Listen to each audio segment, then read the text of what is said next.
Well, folks, thanks for joining in again today for the Stock All Day day-to-day news, and we look at issues on both sides of the border and around the world, and we try to do it in a way that gives you a sense of what's happening behind the scene on so many of these headlines that are not always immediately evident. So we're looking in Canada, still a possibility of an election depending on how the final budget votes go. In Canada, of course, if the budget that's been brought in by the governing party does not get passed in the House of Commons, that will trigger an election. And here's the situation. The media, mainstream media, which have never met a conservative leader that they don't hate, are taking the usual path, as always, as they have for the last 40 years or so with any conservative leader, full-on attack by mainstream media, which of course drives down the numbers for the particular leader, whoever it might be, because the undecided make the difference between, say, 45% in the polls or 50% in the polls or even more. However, the problem that the government is having, even though the subsidized national media continues to do attacks on the style of, right? It's the style of the opposition leader. The problem is the message, despite what anybody thinks about Pierre Poilievre's style, is getting through. The message that the Canadian government and Canada itself is in some severe economic troubles, that affordability is a huge problem, government spending is leading to inflation going up. So as people get past the so-called style issues and start to look at the reality, that's the reason in Canada we see the polls are virtually neck and neck. As a matter of fact, yesterday's polls show that nationally the Conservatives have a small lead over the Liberals.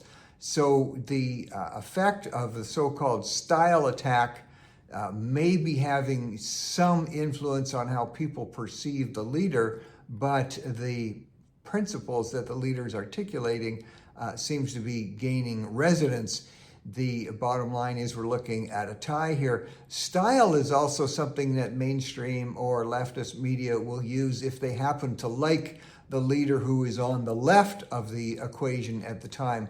And viewers and listeners will recall, and even our friends in the United States will recall, that when Justin Trudeau, the young, flashy, new Liberal Prime Minister, was elected in 2015, really for about 3 or 4 years, so much focus were on things like what he was wearing, and specifically his socks, the way he would dance when he was in India.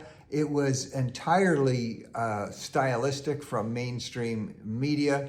Very little mainstream media exerting or showing any kind of cerebral discussion on the policies that he was articulating. Those policies, of course, were what finally did in that Liberal leader, because the mainstream media could no longer deny the atrocious economic state that the massive spending of the Liberals was having, and that led to his eventual demise. So there we have it, neck and neck in the polls, style still an issue, but principles seem to be coming through, which actually is a positive thing.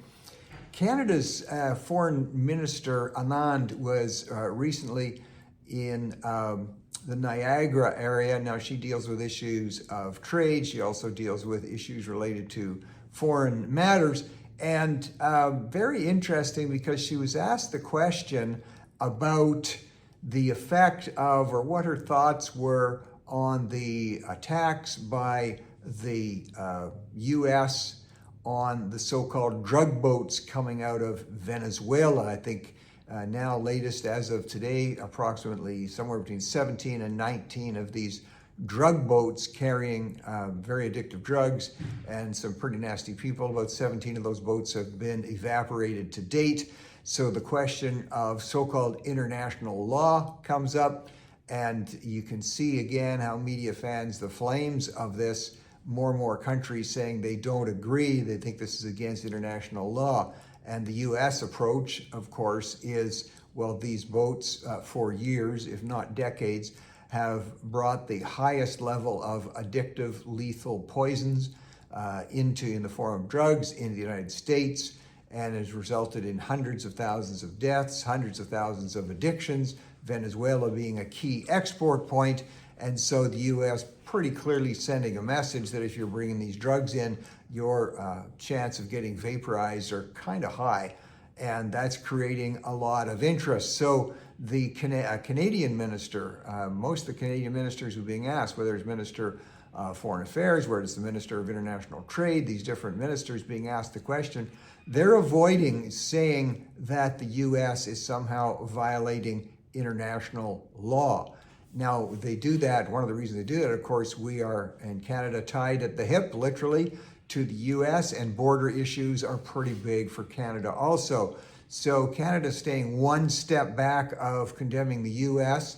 I will give points to Minister Anand and the Canadian government. They have finally raised concerns about the slaughter that is going on in Sudan, especially against the Christian community. I would still like to see, and many Canadians would like to see, some focus on the horrific things that have been going on in Nigeria by the Islamist groups there, the extremist groups attacking entire towns and Christian communities, and the death rate among Christians in the tens of thousands over the last 2 to 3 decades, and also the situation related to capture and torture. So pleased to see some indication there from Canada related to that. But on the question of international law, it's important that people realize I'm not saying the international law concept is entirely a myth, but it does change. The International Criminal Court is populated by appointees from the United Nations, which of course does crank severely to the left. So anytime you have an International Criminal Court, it is going to be principally governed and overseen by people who take a pretty leftist and therefore generally anti-American view of things. Now, the International Court, as you recall, if you know your history, actually began right after the Second World War. Its first iteration was in Nuremberg, the famous Nuremberg trials, which, of course, it was 100% needed at the time. First time in maybe in history we had seen the level of human genocide, up to 6 million Jewish people and probably a couple of million of others that were clearly, whether they were met their deaths in the notorious gassings that took place or the tortures, whatever it was, but the effect was so clear and so substantial, and the world was in such shock at the reality of that the Nuremberg trials were brought in under the concept of an international court. Now, over time, those things changed, and the International Court began to take on issues that were more strictly political in nature.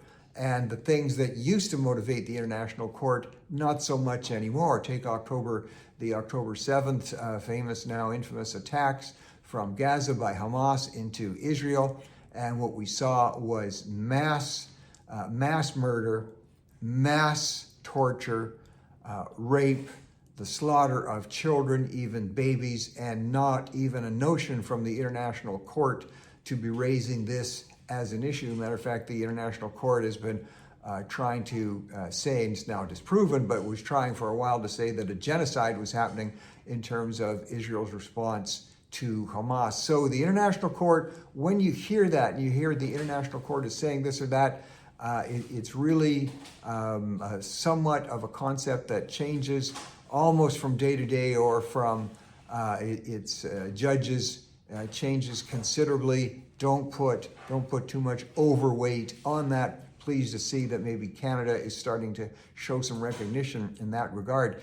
Hey, what do you think about the election in Seattle? Another mayor elected who is a candidate who openly declared that she is significantly socialist. Of course, that used to be a bad word in the U.S. up until the last couple of decades, and she won. Now, some people say, well, you know, it's these low turnouts. That's why people on the left can win these things. Actually, the turnout in Seattle was about 54%.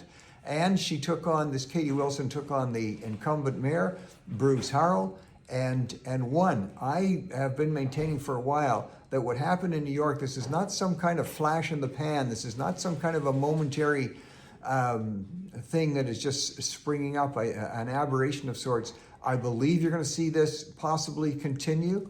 And it's the result of, really, you go back to the teaching in our schools and in our public institutions for over 100 years, the whole concepts of cultural Marxism, we've talked about that before, which are against philosophies that rail against so much against individual rights, against entrepreneurship, against innovation, against many of the things on which our countries, the principles have been built and have been strong.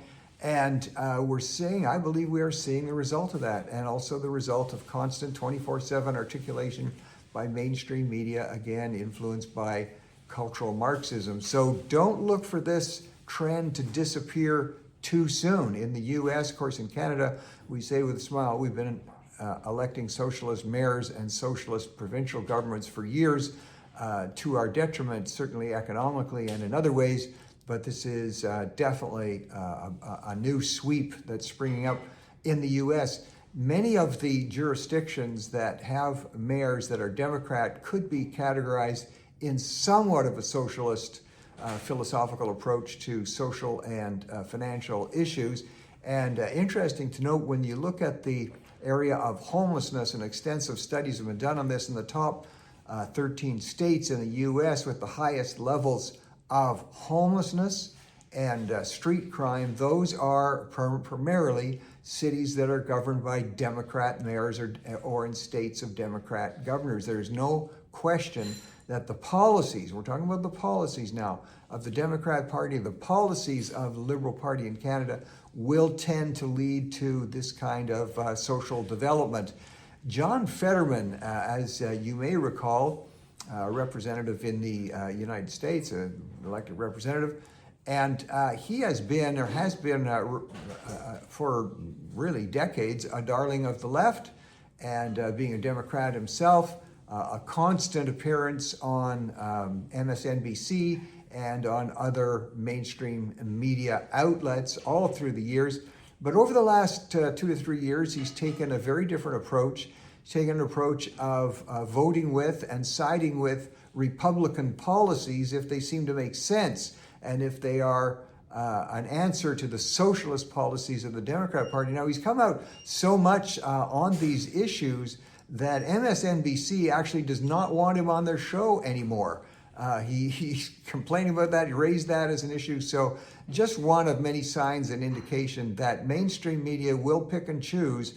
They don't really generally provide a balance of the issues and a balance on both sides of the debate. I want to say, and for those of you who watch and sort of do a survey of U.S. news sources, CNN is, because they see of course, the rise and the increase in support and the overwhelming support of networks like Fox, are starting now to balance out some of their reporting. Some of their panels have people on the left and the right. CNN's anchors still are pretty well anchored from the left point of view, but they're starting to realize that people would like to hear both sides of the debate. And that's why I think you'll see CNN continue to surge over outlets like MSNBC, which can't bring themselves intellectually to listen to small c conservative points of view. I think you'll see CNN actually benefit from taking a more open-minded approach. Well, it's flu season, folks, and as predicted, we have many of the centralized health agencies really encouraging people to get out there and get those shots and get them right away, or you're going to be at high risk of the flu. The question I have here is, when you hear it from mainstream media, they always say the science, the science. They don't say some of the scientific community, some of the medical community are concerned, because the preponderance now of scientific medical evidence on the other side of who should be getting the flu shots, and that it should be approached with more caution. That's been coming out more and more. And when you have news outlets saying that only one side has the truth, that's where you get the problems. That's where you get the conspiracy theories. That's where you get people being driven away from realizing that science has always been a matter of debate. You can go back to the time and the era of Copernicus and Galileo and other astronomers at the time daring to say that actually the Earth goes around the sun, and the sun does not go around the Earth, as so many so-called scientists said for so many centuries. And at that time, of course, astronomers coming from that side of the argument saying that, in fact, the Earth goes around the sun. Some were jailed, some were tortured, and they were constantly told, the science says, no, the Earth is the center of the universe. And this is just underlining the fact that in the scientific community, there is always good and healthy debate, and it should be seen as that. And once you start to imprison and strike down another reasonable side of the debate, that's where you're going to run into problems. So consider that when you're approaching and looking into the flu season. Well, really fascinating developments, the ongoing and never-ending advancement of AI. And we've seen that with the concern about the fact that people's voices, even my voice right now, can be taken, can be duplicated. My image can be duplicated. There could be tomorrow morning a newscast like this, and it's not even me doing it.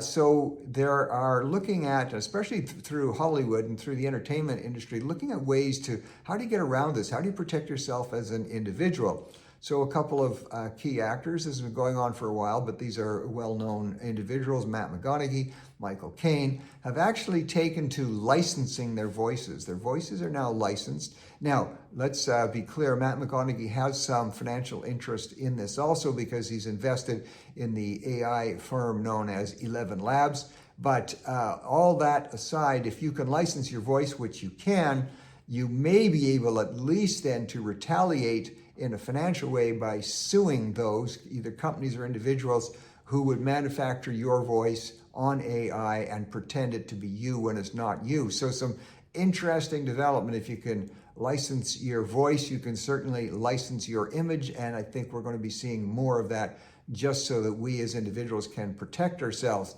Well, the AI discussions and advancements continue apace, and what we're seeing now, it's you've heard on this show, and you've seen on this show, and you've been seeing in media over the last year or two, the increased number of people, yes, this is true, who are engaged in romantic alliances with their chatbot, with their AI created figure. You can create your own character, and you can have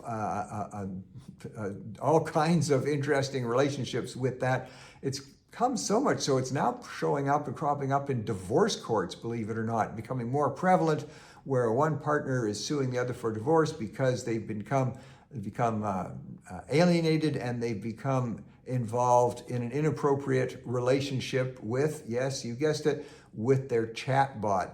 And some of these lawsuits are even looking at the whole aspect of suing for damages, financial damages, because these chatbots are advanced to the place that if you want the relationship to continue, then you're going to have to pay more money. And it's becoming a significant problem. Fascinating to see it moving along. Just when you thought things were calming down, it's getting more interesting. We'll close out today with the actress or actor, whatever term you want to use. We're talking about a female here, Tilly Norwood. Have you heard of Tilly Norwood? Well, you're going to be hearing more about her because the unions representing actors in Hollywood are wanting her eliminated. Now, you might say, whoa, that's pretty scary. You can't do that. Well, if it's an AI figure, you can, I suppose. And Tilly Norwood is entirely generated by AI. You can Google, you can go on chat, you can go on Grok, whatever you want, and ask to see images of her. She's quite attractive. You cannot tell that she's not a human being, and she's involved in action movies and romance-related settings. So Tilly is certainly catching people's eyes. I don't think the unions are going to be successful in trying to get laws against creating fabricated actors and actresses, because in fact acting as a profession is built on fabrication entirely. It's built on people pretending to be somebody else. I'm not saying that in a negative way. I'm saying that's the reality of the entertainment and acting profession. So good luck trying to outlaw Tilly. You see these developments in cartoons and various forms of animation. I do believe this is one of the positive effects, if there is something positive here, you're going to see an increased demand for authenticity in the arts and entertainment, an increased demand for people wanting live theater, for people wanting to see real human beings performing their acting and performing their artistic roles. Maybe that's a good thing. Maybe that's the direction this will go. We'll find out, and we'll talk tomorrow. Thanks again for joining us.